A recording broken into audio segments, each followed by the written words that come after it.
Hello friend, आज हम आपको पढ़ाएंगे एक्टिव पैसिव में इम्परेटिव इम्परेटिव सेंटेंस।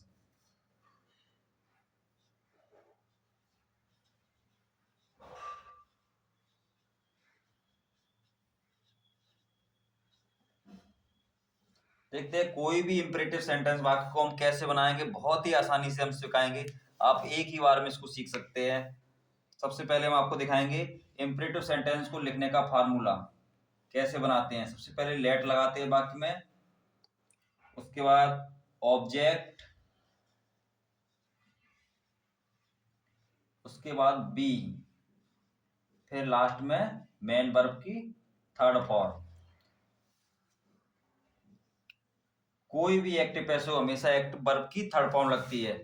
सबसे सरल तरीका है, कोई सा भी ऐसे एक्टिव पैसिव में लिख सकते हैं। मान लिया हमने लिखा open the door, open the door. इसको देखो, ये हमारा वाक्य इम्परेटिव है, इसको कितनी आसानी से बना सकते हैं। ये फॉर्मूला लिखा है। सबसे पहले हम क्या लिखना है, लेट। अनीस क्या लिखना है, लेट। जयंत बताइए अब उसमें ऑब्जेक्ट क्या होगा। देखो ये तो होता है वर्ब और ऑब्जेक्ट। ऑब्जेक्ट क्या है, देखो सबसे पहले हमने लेट लगाया, उसके बाद लगाएंगे ऑब्जेक्ट। ऑब्जेक्ट क्या है वाक्य में, the door.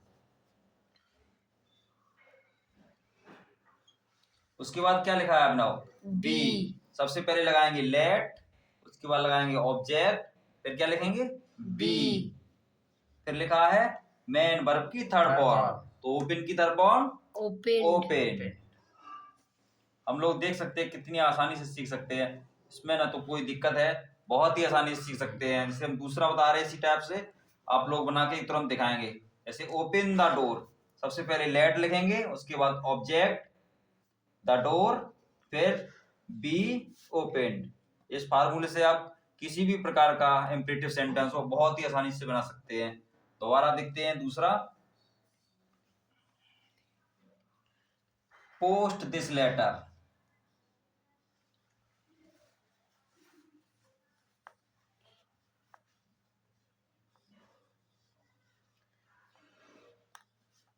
Post this letter. सबसे पहले क्या करना है, हमको लेट लिखना है, लेट। उसके बाद बाकी में ऑब्जेक्ट। ऑब्जेक्ट क्या है, दिस लेटर।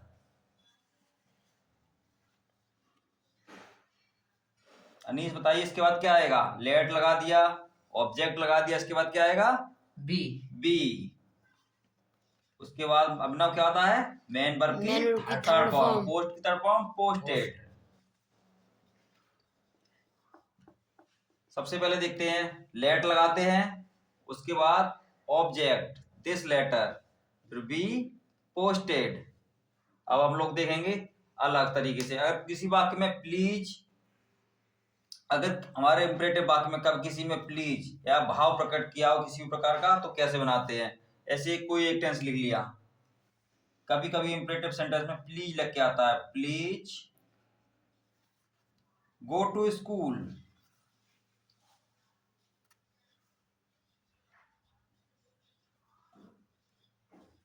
इस तरीके से कभी वाक्य है, अगर वाक्य में प्लीज सर काइंडली ये शब्द लग के आए तो हमारा भाव रिक्वेस्टेड में लगेगा। अगर किसी में आदेश दिया गया है तो ऑर्डर्ड, और सलाह दी गई है तो एडवाइज्ड।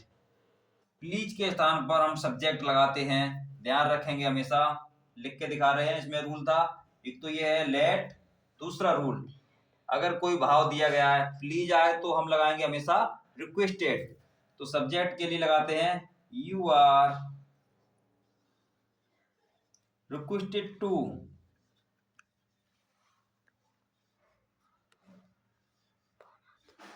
हमें अगर वाक्य में प्लीज दिखाई दे तो ये लिखना पड़ेगा यू आर रिक्वेस्टेड टू।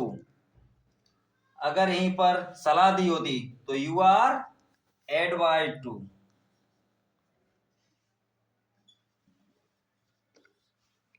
अगर यहीं पर आदेश होता तो यू आर ऑर्डर्ड। ये होता है सलाह के लिए,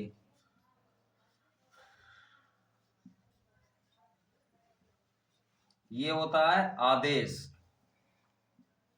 अगर वाक्य में प्लीज या रिक्वेस्ट का अभाव हो तो इसमें क्या लगाएंगे, यू आर रिक्वेस्टेड टू, और प्लीज की जगह पर आ जाएगा यू आर रिक्वेस्टेड टू, और बाकी को ऐसे ही लिख देंगे, गो टू स्कूल। हम लोग देख सकते हैं प्लीज की जगह प्लीज गो टू स्कूल, इस तरीके का मतलब इस तरीके का कभी वाक्य आता है तो कैसे बनाते हैं, you are requested to, please को किसमें बदला, you are requested to go to school. अगर यहीं पर वाक्य में भाव सलाह का दिया हो तो यू आर एडवाइज टू, अगर आदेश दिया है तो यू आर ऑर्डर टू।